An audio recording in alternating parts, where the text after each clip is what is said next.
Hello student, currently we are learning the Kant philosophy. Today from Kant philosophy we are going to learn the lecture number 8 and the which is regarding the aphorism number 7 and the footnote of aphorism number 7, isn't it? Myself, Dr. Asavari Asre, Professor and HOD in Department of Organ and of Medicine at Anantrao Kandse Homeopathic Medical College and Hospital, IFATA. Let us learn the Kant philosophy and what is the explanation of Dr. Kant regarding the explanation regarding the aphorism number 7 and footnote of aphorism number 7. In a footnote to aphorism number 7, Hahnemann writes, "It is not necessary to say that every intelligent physician would first remove this exciting or maintaining causa occasionalis. There it exists. The indisposition thereupon generally ceases spontaneously." That in footnote of 7, aphorism number 7, Hahnemann introduced the differentiation of the indisposition and the disease. It is not necessary to say every intelligent physician who aware of this true nature of the disease, whether it is acute or whether it is chronic. Then every intelligent physician would first remove this exciting or maintaining cause.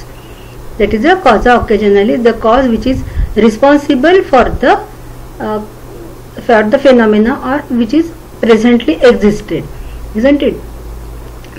Where it exists and indisposition thereupon generally ceases spontaneously. If we remove or if we are successful to remove the exciting and maintaining cause of which is responsible for the development of the disease, then this indisposition is spontaneously ceases, isn't it? Indisposition, you know the definition of indisposition which Hahnemann explained in aphorism number 150. Hahnemann told that the indisposition is not disease, it is not a dynamic derangement of the disease, while it is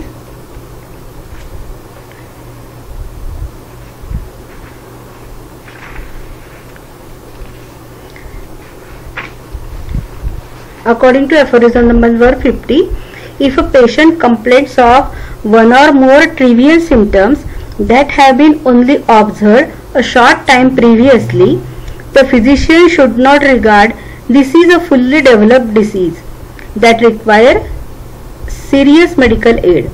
A slight alteration in the diet and regimen will usually suffice to dispel such as an indisposition. Yes, according to aphorism number 7, as Hahnemann explained, it is not a true disease while it is slightly alteration of the health which is ceases spontaneously if we remove or the slight alteration in the diet and regimen. Then every intelligent physician should have a knowledge what is the exciting or maintaining cause of the disease, isn't it? And then he try to remove it from the patient. Until and then that you not able to remove this exciting or maintaining cause, the indisposition may be continue. You have, I believe, been led to conclude that there are apparent diseases which are not diseases but disturbed state that may be called indisposition.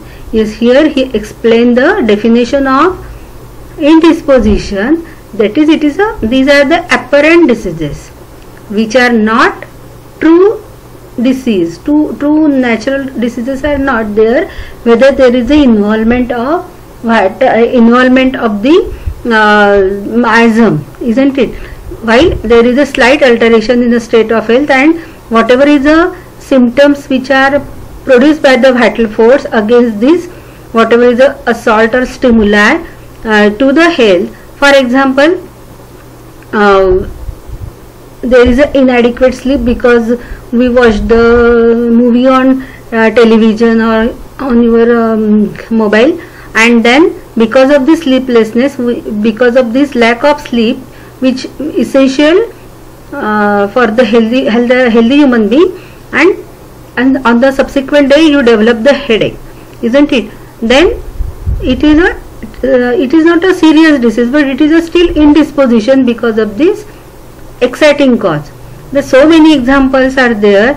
If you eat more than enough, then there is a excessive stretching of the stomach, musculature of the stomach, and it may on the subsequent day you feel the nausea, or sometimes there is a vomiting. But this nausea and vomiting, it because of the excess of food, isn't it, which we consume in the party at night.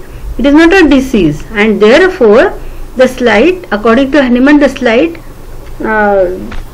changes, alteration in the diet and regimen will suffice to remove this indisposition. There is no need of any medicine because it is a apparent disease. It is disturbed state that may call indisposition, while it is a response of vital force which there is a slight disturbance, but it by and through its own energy it restores.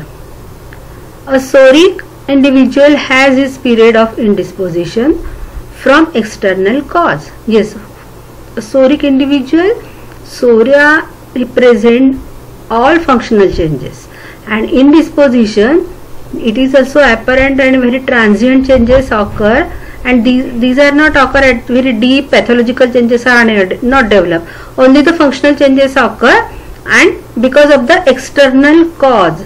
There is external cause, it is very important because there is no involvement of the miasm, and therefore whenever you remove this external cause, the indisposition will be get corrected, and therefore every intelligent physician should know the difference between disease and indisposition.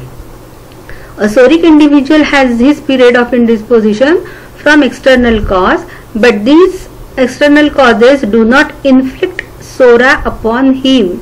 Yes, these all the functional changes are influenced by miasm psora, but there is no involvement of the disease, no involvement of this miasm psora, because there is this cause is not maintained.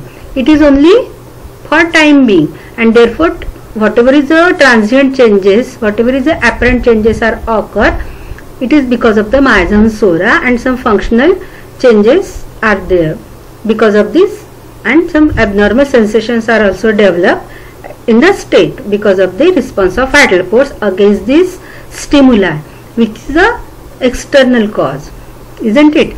Such a patient may disorder the stomach from abusing it and thus create an indisposition.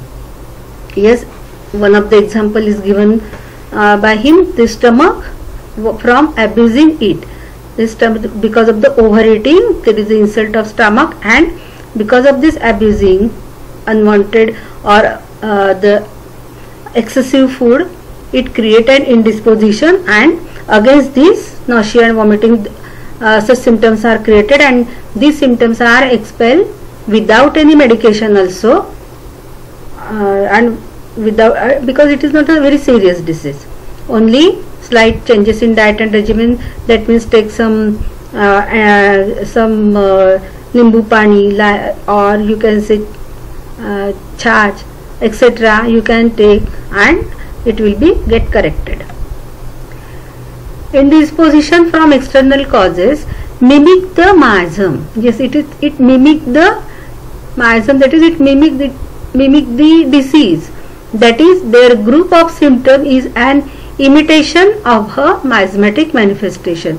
Yes, whatever is the symptoms are manifested against this stimuli, that is against this external causes, these are just like a disease. It mimic the response of miasm, that is miasm sora, because the all changes are at the functional level, and it is an imitation of a miasmatic manifestation, but the removal of the external cause is likely to restore the patient to health.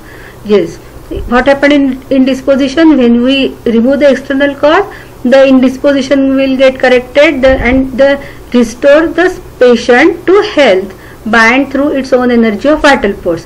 While in true natural diseases, whenever there is a involvement of the miasm and development of the disease because of the exciting cause or maintaining cause, if you remove these external causes, or which you find it out during your case taking, if you remove the cause, still patient not ultimately or spontaneously return to the health. There is need of medicinal aid. It is the difference between indisposition and disease. For some examples, business failure, depressing tribulations, unrequited affection producing suffering in young girls, that is uncontrolled affection producing suffering in young girls, are apparent causes of disease, but in reality they are only exciting causes of indisposition. Yes, this is business failure, depressing tribulations, unrequited affection producing suffering in young girls. These are all the consequences remain for a time being, and if we try to overcome these or the exciting causes removed, then it get corrected also. The active cause is within, and the apparent cause of the sickness is without. Yes, the active cause is within.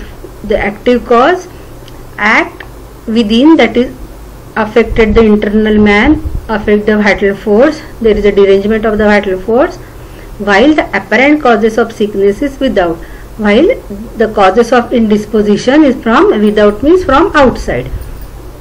The outside influences or stimuli responsible for the indisposition. If man had no sora, no deep miasmatic influence within his economy, he would be able to throw off all these business cares. He would not become insane from business depression, and the young girl would not suffer so from love affairs. Yes, if try to understand how sora develop, how sora produces the chronic disease. If man had no sora, if sora means which influence the all functional changes and responsible for sensation, there is no deep miasmatic influence within his economy, then the sora which we received from our parents, this miasm creates some diathesis and tendency, it is a constitutional pathologies develop which differ from person to person, and whenever we expose to these exciting causes, for example this business care, he would not become insane from business depression. So whatever, if there is a bad effect of this depression, it definitely resulted into chronic disease, and the young girl would not suffer from love affair. If such type of response is not from within outward, if sora is not get affected, then such type of consequences would not be happen. There would be an orderly state, and without sora we are in the orderly state, because it is a constitutional pathology developed within. The physician then must discriminate between the causes that are apparent or external, the grosser thing from the truer causes of disease, which are from center to circumference.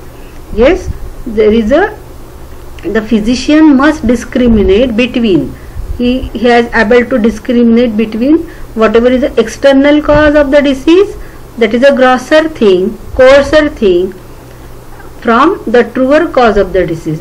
And the true cause of the disease is which is the fundamental, there is the involvement of the fundamental miasm, the fundamental cause of the disease, that is the psoriasis, psychosis and syphilis, and which develop from center to circumference, which develop from internal man and manifested outwardly, while these grosser things act from outside, from surrounding, and whenever we remove this cause of the disease, these are all removed. Next paragraph. In every instance where Hahnemann speaks of true sickness, he speaks of it as a miasmatic disease.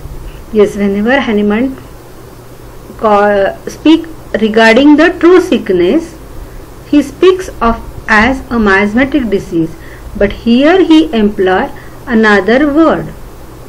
Then the indisposition usually yields of itself, or if the psoric condition has been somewhat disturbed, order can be restored by a few doses of the homeopathic remedy. Yes, sometimes whenever there is a no so deep involvement of the miasm, it is not from the you can say from center of the body, but it is a very apparent response of the miasm sora against the external stimuli, and therefore whatever is the indisposition is created, it is spontaneously disappear whenever there is slight changes in diet and regimen. If need, if there is a severity of the symptom is there, a few doses of homeopathic remedy may be required.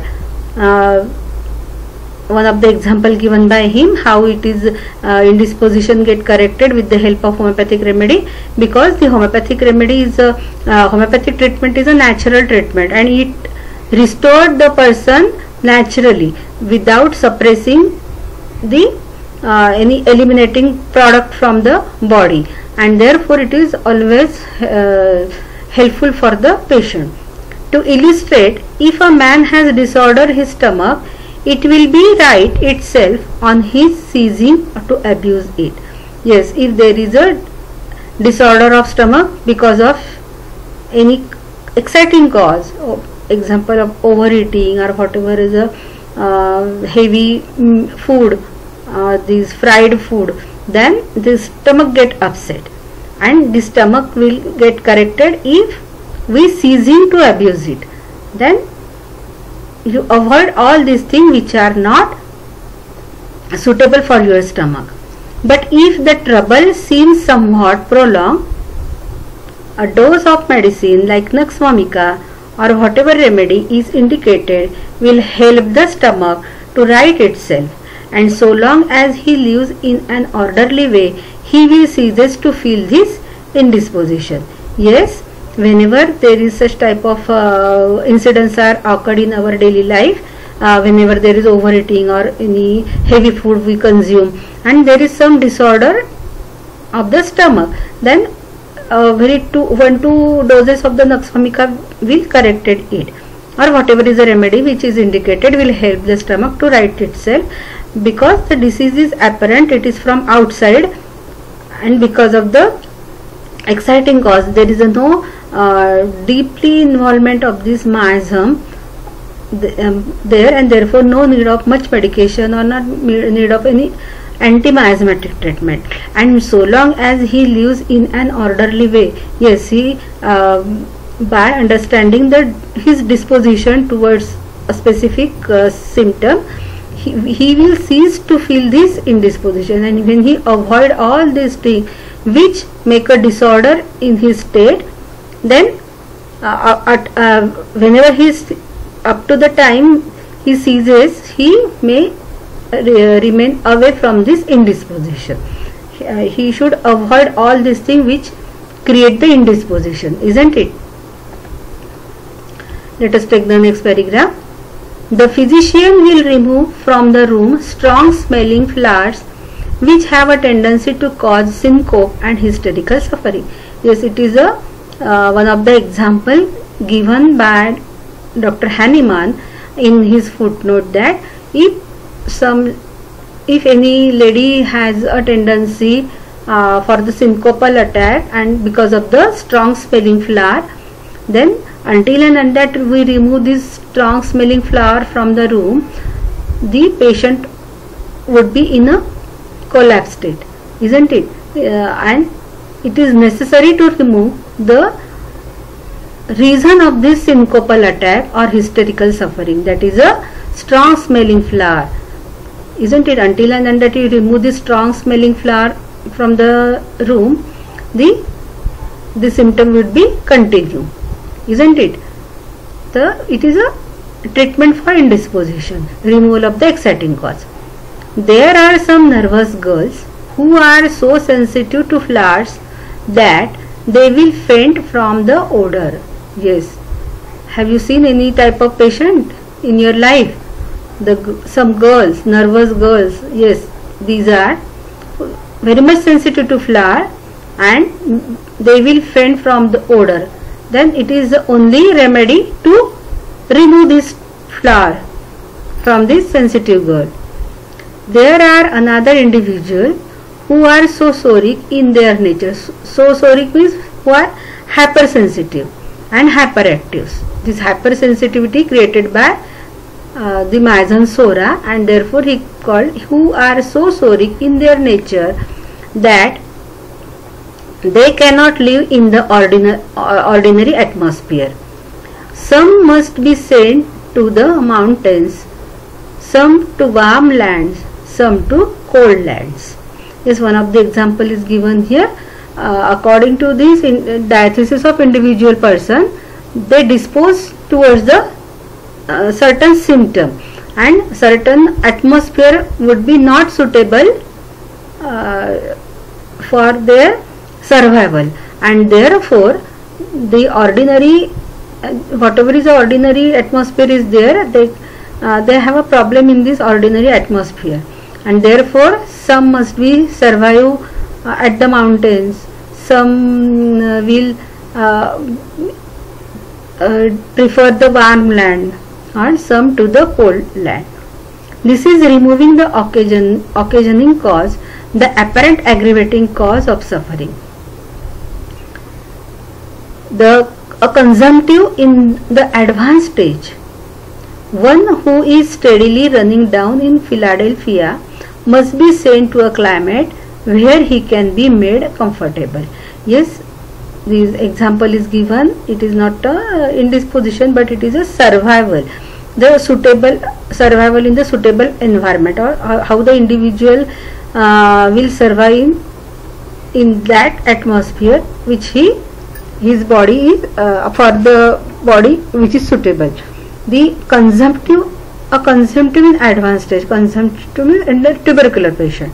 You know, in tubercular patient, the lungs are weak and the chest is weak. There is very constructive movement of the chest, and therefore it is whole patient get aggravated by exertion, physical exertion, because of the lack of oxygen.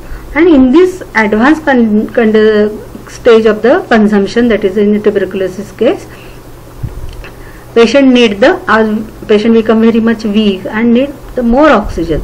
And in Philadelphia, it is a town place where there is much pollution, and therefore there is no adequate oxygen is there in the air of Philadelphia, and therefore he must send to a climate where he can made comfortable. Therefore, where he can get the adequate oxygen, isn't it? The external apparent cause, the disturbing cause in his sick state, is thus removed, but the cause of the sickness is prior to this. Yes, it is a very apparent cause, because he feel discomfort in Philadelphia because of the lack of oxygen in that particular city area, and therefore he should be or the patient would be transferred to the at that place, that some hilly area where the oxygen or the a remote place from the city where there is availability of the adequate oxygen, but it is the external or apparent cause which where this consumptive stage is not the convalescence period may be longer in that case with proper treatment, while this may be support to the patient to recover speedily, isn't it? And therefore you have to, the disturbing cause in his sick state, his residence at the Philadelphia may resulted as a disturbing cause in his sick state, but the sick state is prior, isn't it? Is thus removed, but the cause of this sickness is prior to this. That means only transfer the patient from Philadelphia to remote place or in a village where there is a adequate oxygen, patient would not get cured. The treatment should be there. It is only the apparent cause which cause the discomfort to the patient, and therefore it should be removed promptly if you want to 100% cure. The physician does not send the patient away for the purpose of curing him, but for the purpose of making him comfortable. Yes, it is not the for the treatment point of view, but it is only the purpose of making him comfortable. He will extract from the cornea the foreign body that excites the inflammation of the eye. Yes, it is the next example given by Dr. Hahnemann also, and here Dr. Kent explained that if some foreign particle is in the eyes and excite the inflammation of the eye, then until and unless we remove this foreign particle from the eye, there is the inflammation of the sclera, and the inflammation of the eye, there is the running of water. It is a natural mechanism through this which washing out the ear in order to wash out this foreign particle which enter in the eyes. But until and unless we remove this foreign particle mechanically, the inflammation would be continue. Loosen the over-tight bandage on a wounded limb that threaten to cause mortification. Yes, if there is a wounded limb, and in order to stop the bleeding or hemorrhage from these injured part, we place the tight bandage, isn't it? But because of this tight bandage, the rest of the cells not get the proper oxygen, and therefore there is a necrotic changes are occur because of the poor oxygen, and therefore you have to loose the over tight bandage on a wounded limb. You should not very tightly tie the injured limb or the wounded limb, because it may cause the mortification because of the which stop the proper circulation towards the rest of the part. Lay bare and put a ligature on a wounded artery. The example is there there is a trauma, and in accident there is a trauma occur to the artery because of some foreign particle like glass or any, because there is a artery get wounded and severe hemorrhage from the wounded artery, and until and unless you put a ligature of that wounded artery, the hemorrhage would be continue, and therefore you have to remove this excited cause, that is a whatever is a wounded artery, you should get corrected it. You should put a ligature, and then only the hemorrhage would get stopped. Don't rely on the natural clotting, because the continuous flow of blood may result to the shock, and the life of the patient would be in danger, and therefore very promptly remove the cause or corrected the cause that produces fainting. Endeavor to promote the expulsion of vomiting of belladonna berries, etc., or whenever some toxic material enter in our stomach, it should be thoroughly take out by the expulsion of vomiting. Example given, the belladonna berries is consumed by or enter in the stomach by mistake, then it should be expelled out by the vomiting that may have been swallowed. Now, without the circumstances and surrounding in which Hahnemann stated this thing, it has been asserted in the public prints that Hahnemann advised emetics. Yes, here Kent explained that Hahnemann advised emetics. Hahnemann never rely on this treatment based on 4 humors. You know, these emetics, purgatives, diphoretics, these are all used for the treatment point of view. But here Hahnemann advised for emetics in order to correct the indisposition, because there is no disease. These emetics, in the theory of 4 humor, these emetics, purgative, diphoretics, laxatives, these are all used for the treatment point of view. This is dynamic for the dynamic diseases. Hahnemann advised it in order to correct the trauma to the body because of the external cause. Isn't it? The cause of the disease is not deep seated. There is no miasmatic involvement. A class of so-called physicians have taken this note of Hahnemann's for a clock as a mean of covering up their scientific rascality, their use of external application. They tell us Hahnemann said so, but we see it becomes a lie. Yes, someone may argue with you the Hahnemann advised emetics, but the result is different. Here is another note. In all times, the old school physicians, not knowing how else to give relief, have sought to combat and if possible to suppress by medicines here and there a single symptom from among a number of diseases. Yes, here we note that what happened in the old school of physician, they from the number of symptoms, they only select the troublesome symptom and try to remove it. Or if possible to suppress by medicine here and there a single symptom from among a number of diseases.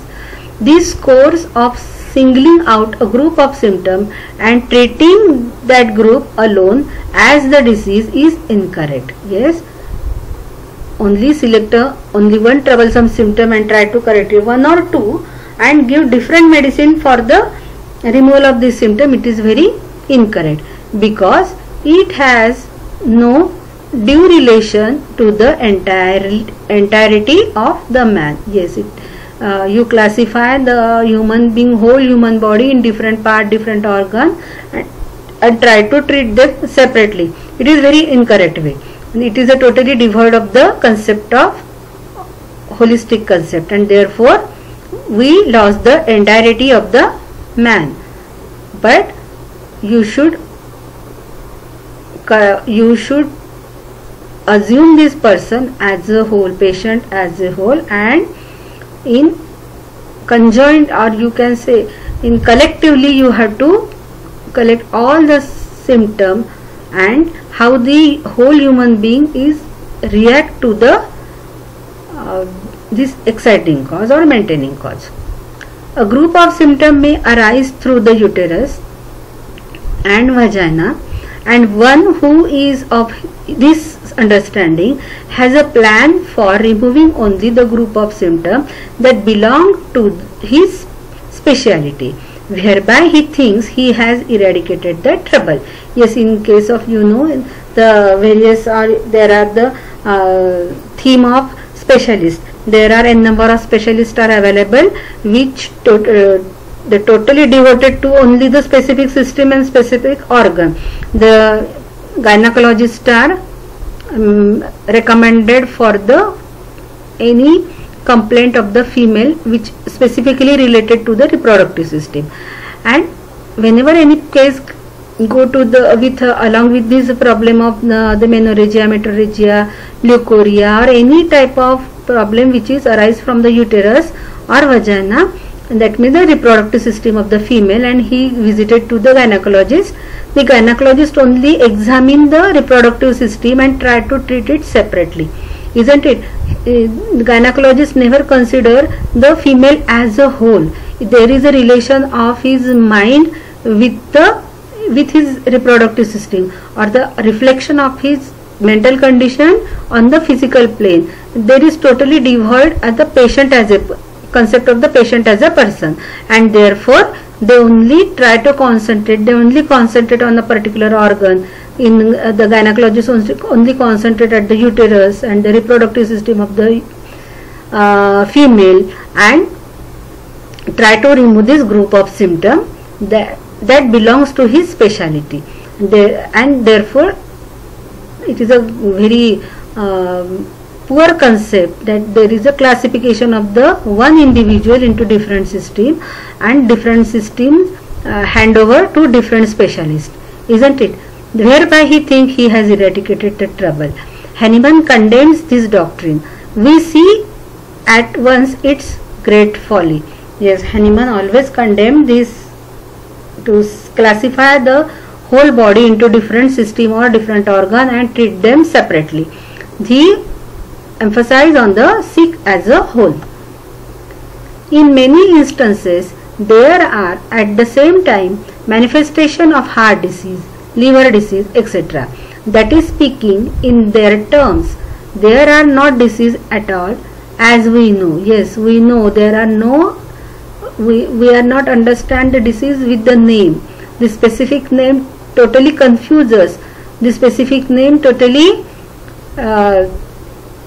devoid of the patient as a person, but they classify the whole organism in different part, and therefore our treatment is not depending upon the diagnosis of the disease of the particular organ, while we consider the sick as a whole. So that every specialist might be consulted, and each one would direct the assault at his own particular organ. Yes, whatever is a treatment given by this specialist, it is called as a assault at his own particular region. Then every specialist make the assault on his special organ. Heart specialist or cardiologist assault on his heart. This liver or the GIT specialist may, or the endocrinologist may assault on these hormones, etc. Everyone treat their separately according to their own way. So the patient goes the round of all the specialists, and the poor man dies. Yes, it frequently happens. We visited to n number of specialists and receive treatment. Patient received treatment, yet the patient did not get cured, but the poor man dies because it is an assault on the system. It is assault on the individual patient. It is assault on the sick, because they try to treat the organ or system separately with the whatever is a biochemical medicine, and definitely it has a very bad effect on the body. An old allopathic physician once made the remark about a case of pneumonia that he was treating, that he had broken up the pneumonia. Yes, said another physician, the pneumonia is cured, but the patient is going to die. Yes, separately they try to treat this pneumonia, while the pneumonia get corrected, but the dyscrasia remain as it is, and because of this toxins created in the course of disease, and because of this toxins patient is going to die. This is the way when one of these group of symptoms is removed. Constipation may be removed by physic. Liver symptom may sometimes be removed temporarily by a big dose of calomel. Calomel means it is a mercurial powder, and which is used for the it is a mercurial chloride powder, white powder, used as a purgative. For the treatment of the liver, we use this calomel. It is chemical based, and because of this mercury or mercurial product, there is a bad effect on our body, bad effect of the kidney and liver, and therefore disease not get cured. While ulcer can be so stimulated that they will heal up. Then there is by the external ointment, mercurial ointment, or any other ointment of sulfur or iodine, the ulcers which appear at the skin level, we try to cure it or recover it by the ointment. While what happened? The toxin remain as it is, and it travels out inside the body and capture the important organ, and therefore ulcers can be so stimulated that they will heal up, but the patient is not cured. Yes, the toxin remain in the body and the disease force is not totally eradicated. There is no prompt cure, while there is only the suppression of the disease. Hahnemann says it is a strange that the physician cannot see that the removal of this symptom is not followed by cure, that the patient is worse of it. Yes, such type of treatment never cure the patient, while the condition of the patient going on worse day by day. Let us see the next paragraph. Some patients are not sufficiently ill to see immediately the bad consequences of the closure of the fistulous opening, but if a patient is threatened with phthisis or is a weakly patient, the closure of the fistulous opening of the anus will throw him into a flame of excitement and will cause his death in a year or two. Yes, another example of the patient who is suffering from fistula, isn't it? And this, because of this, whenever we the surgical treatment is there and there is a closure of the fistula, have you got this? And the one opening is closed. From this opening, whatever is the disease product may be drained out. Whenever this fistulous opening get closed, the toxins or these toxins which are created during the course of life, the lungs get affected. The patient is threatened with phthisis. There is a tuberculosis is developed, or in a weakly patient, the closure of that fistulous opening of the anus will throw him into a flame of excitement. And whenever the patient is very robust condition, then the consequence is not affected very fastly. But in the weakly patient, he very easily affected by these consequences, and immediately there is a excitement and there is a phthisis, and patient may die within 1 or 2 years. The more rugged ones will live a number of years before they break down, and some robust constitution may survive or may not exhibited or manifested these consequences immediately, while they will live a number of years, but they definitely have the problem, but not immediately, so immediately as in a weak one, and they are held up as evidence of cure. And therefore some constitutions, whenever they not immediately die with the consequences, and therefore the allopathic physician considered that they get cured from the fistula. Such treatment is not based upon principles, and close observation will convince a thoughtful man of its uselessness and danger.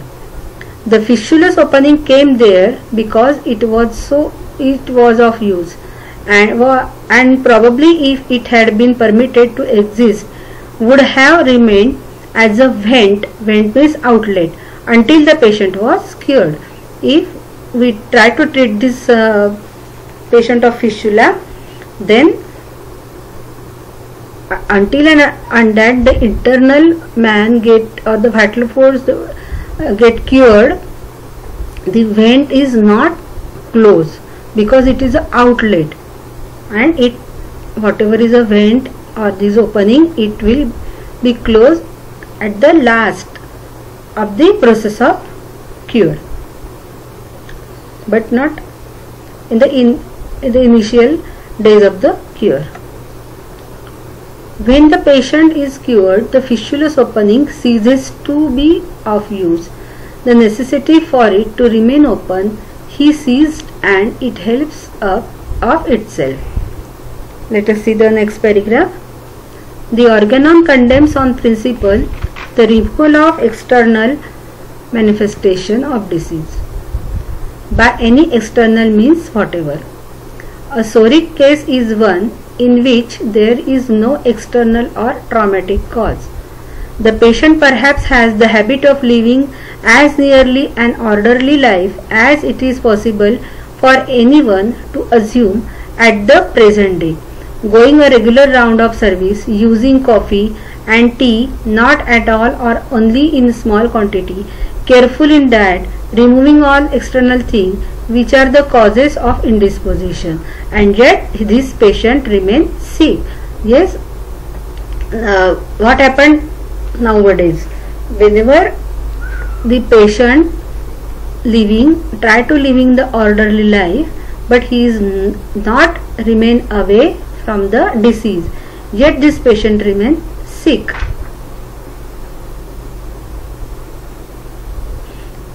Patient remains sick when a psoric case is which there is no external or traumatic cause.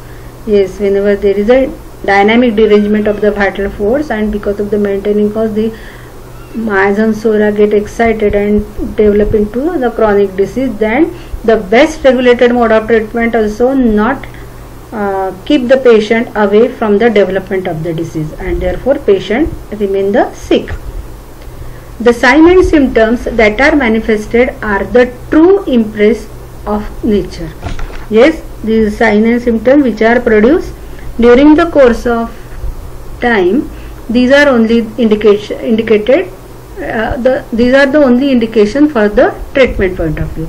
They constitute the outwardly reflected image of the inward nature of the sickness. Now, as in a disease from which no manifest exciting or maintaining cause has to be removed, we can perceive nothing but the morbid symptom. Yes, whenever we cannot detect the perceive this exciting or maintaining cause which has to remove, then you have to only rely whatever is a symptom reflected outwardly. It must be the symptom alone by which the disease demand. Yes, this symptom indicate towards the or this symptom indicate physician for the selection of proper homeopathic remedy, and the point to the remedy suited to relieve it. Next paragraph. Hahnemann's teaching is that there is a use in this symptom image, and that every curable disease presents itself to the intelligent physician in the sign and symptoms that he can perceive. That every physician has to concentrate on the whatever is the external manifestation of the sign and symptom.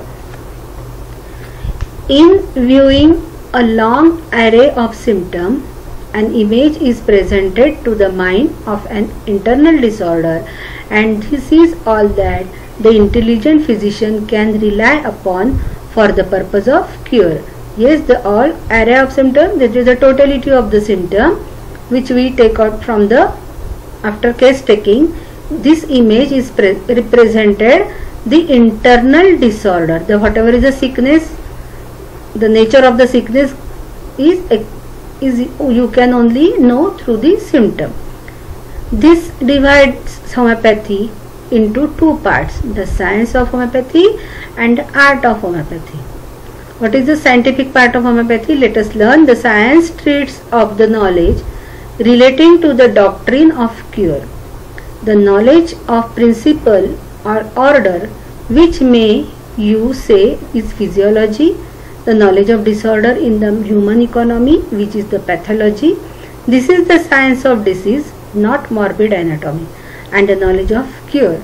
Yes, whatever is the science you have to learn You have to learn the knowledge of disorder in human economy, that is the knowledge of disease, which is pathology, that is a whatever this, it is a constitutional pathology of the individual person. And then knowledge of cure, the modus operandi of the homeopathic cure. The science of homeopathy is first to be learned to prepare one for the application of the science. Yes, what is the science of homeopathy? Science of homeopathy is the law and principle of homeopathy. You have to well acquainted, we have to well trained with the science of homeopathy, not only the allied subject but along with the cardinal principle. And what is an art? Then the science of homeopathy is first to be learned to prepare one for the application of that science.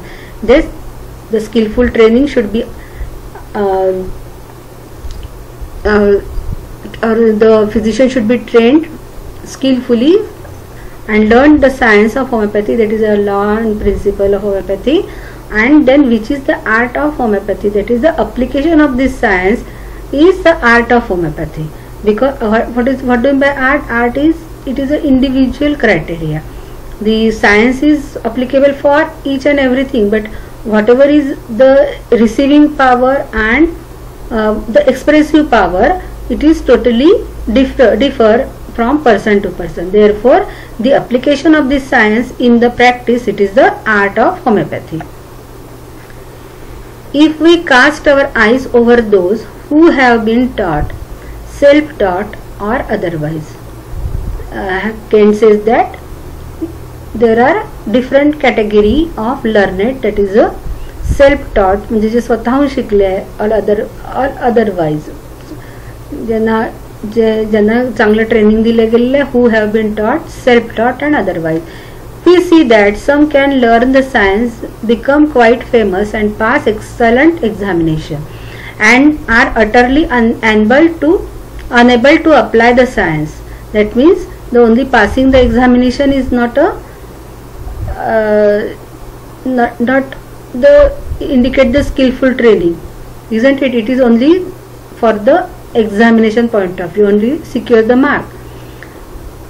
Or in other words, to practice the art of healing, for all healing consists in making application of the science. That means it is deferred to acquired mark in examination and practices this principle in our application of this science in our own practice. We study disease as a disorder of the human economy, of the symptom of the disease itself. We also study disease from the symptom of medicine that have caused disorder in the economy. Indeed, we can study the nature and quality of disease as much by studying the materia medica as by studying symptom of disease, and when we cannot fill our time in studying symptom from sick folk, it is well to use the time in studying the symptomatology of the materia medica. Yes, how we acquire the knowledge or the self-taught or self-skill training, that you must well acquainted with the materia medica and observe how the various medicines or drug substance create the different system in different constitution. True knowledge consists in becoming acquainted with the understanding the nature and quality of the remedy, its appearance, its image and its relation to man in his sickness, and then by studying the nature of sickness in the human family to compare that sickness with symptom of materia medica. Yes, by studying this materia medica, you should be well prepared with the knowledge of materia medica. Then after, whenever you take the case and make a totality, then it is very easy to compare the totality of the symptom with the knowledge of materia medica. By this means, we become acquainted with the law of cure and all that it leads to, and formulate doctrines by which the law may be applied and made use of, by arranging the truth in the form to be pursued by human mind. Yes, then apply the knowledge of materia medica, then whatever is a medicine, most similar medicine you selected here according to the formulated doctrines, you prescribe it with a proper dose, that is a potency, and proper repetition of the dose. It is a art. This is but the science, and we may notwithstanding fail to heal the sick. Yes, it is a homeopathy is a science, and it is the art how to apply this science in your practice. You may notwithstanding fail to heal. If you apply this science, you never fail to heal the sick. You will observe some who know the science go out and make improper application of the remedies, and seem to have no ability to perceive in a remedy that which is similar to the disease. I believe if they had a candid love for the work, they would overcome this. If we have a candid means pure, very clear love for the work. If you really love your work or love homeopathy, then you overcome all this problem, but they think more of their pocket books. You don't rely on the small pocket book, but read the basic book of Materia Medica. The physician who is the most successful is he who will first heal for the love of healing, who will practice first for the purpose of verifying his knowledge and performing his use for the love of it. I have never known such a one to fail. If we have the love of healing, and who will have the practice first for the purpose of verifying his knowledge and performing his use for the love of it, love of the healing, then he will never fail in his practice. This love stimulates him to proceed and not to be discouraged with his first failure, and leads him to success in simple things first and then in greater things. If he did not have an unusual affection for it, he would not succeed it. That you should have the very deep earnest love to the healing art, and the application of this principle and law in your practice, then you would be succeed in it. An artist once was asked how it was that he mixed his paint so wonderfully, and he replied, with brains, sir. Yes, whenever we ask any artist how you mix his paint so wonderfully and how he draw the pictures, he replied, with brains, sir. Yes, you have to apply. Brain means apply the mind, apply whatever is the knowledge you acquainted or have, you have to apply with your mind. So one may have all knowledge of homeopathy that it is possible for human being to have, and yet be a failure in applying that art in its beauty and loveliness. If he have no affection for it, it will be seen to be a mere matter of memory and superficial intelligence. Yes, there is a love and affection towards the humanity, towards the healing art, towards the science of homeopathy is required. Otherwise, it is only the matter of memory and superficial intelligence, because this your knowledge is not applied for the betterment of the human race. As he learns to love it and dwell upon it as the very life to him, then he understands it as art and can apply it in the highest degree.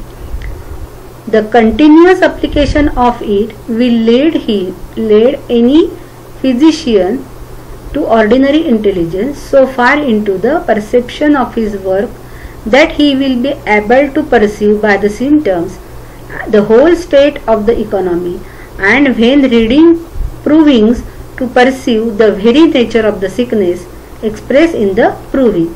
That means the very nature of the sickness means the different type of disease, how expressed while drug proving, that is which is accumulated in the Materia Medica. then you have to read with the base how these different type of images reflected in different drug substances. This degree of perception will enables him to see the outwardly reflected picture. Outwardly reflected picture means the totality of symptom of the disease. You will not have to observe long or be among physicians long before you will find that many of them have a most external memory of the materia medica, that they have no idea of the nature of medicine they use, no perception of the quality or image of the remedy. It does not come up before their mind as an artist's picture, and it is cold. It is cold means it is a totally blank, it is far away. An artist works on a picture so that he sees it day and night. He figures it out from his very affections. He figures out every line that he is going to put, and in the next day, stands before it, and he delighted in it and loves it. Yes, how the artist work? Artist work with full devotion, isn't it? And therefore, a beautiful pictures would be created, isn't it? So we have to work as an artist with full affection, with full love and total dedication and devotion. So it is with the image of remedy. Yes, how the artist draw the picture. Similarly, the different colors of or the different symptom created by the remedy create the image of the remedy. That image come out before the mind so that it is the outwardly reflected image of the inner nature, as if one man had proved it. Yes, while proving, when we administer drug, the drug energy affect the whole patient as a whole. The prover is affected wholly, and whatever is a symptom exhibited outwardly, it is a outwardly reflected picture of the inner nature of the prover, which create the which construct the materia medica. If the symptom do not take from the physician, does not know his patient and does not know his remedy, this is not a thing that can open out to the mind instantly. You are, as it were, coming out of a world where the education consists in memorizing symptoms or memorizing keynotes of learning prescriptions, with really nothing in the mind, and the memory is only charged with the mass of information that has no application, and the only confusion leading man to worse confusion. Yes, only memorizing the materia medica and totally devoid of the principle of organon, you can't apply this medicine, and it is only the memorization of the symptom and the keynotes. It is totally folly, and it is not a proper application, while only the confusion is created. There is no order in it. Hahnemann says, in the word, the totality of the symptom must be the principle. Indeed, the only thing the physician has to take note of in every case of disease, and to remove by means of his art, in order that it shall be cured and transferred into health. That is the turning of internal disorder into order, manifested in the way we have heretofore explained, viz. From above downward, from within outward, and in the reverse order of the coming of the symptom. Yes, the totality of the symptom is only guide for the selection of the medicine, because whatever is the symptom reflected outwardly, it is the which indicate the nature of the inner man, that is the nature of the internal man, and therefore by using this indications of the symptom, you have to select the most similar remedy, isn't it? Because whenever we prove the drug on the human being, healthy human being, the human being respond to that drug energy accordingly, and therefore according to the law of symptom similarity, this remedy or this drug is only able to remove this totality of the symptom. You should not classify the patient in different organ. You should not concentrate to treat the separate organ or separate system with different drug, while you have to only select one single simple remedy at a time according to the totality of the symptom, isn't it? Must be the principle, indeed only thing the physician has to take note of the every case of disease. Yes, in every case of disease you have to take the totality of symptom to remove by means of his art, that is artistically you have to image your patient and select a proper remedy. Okay, thank you.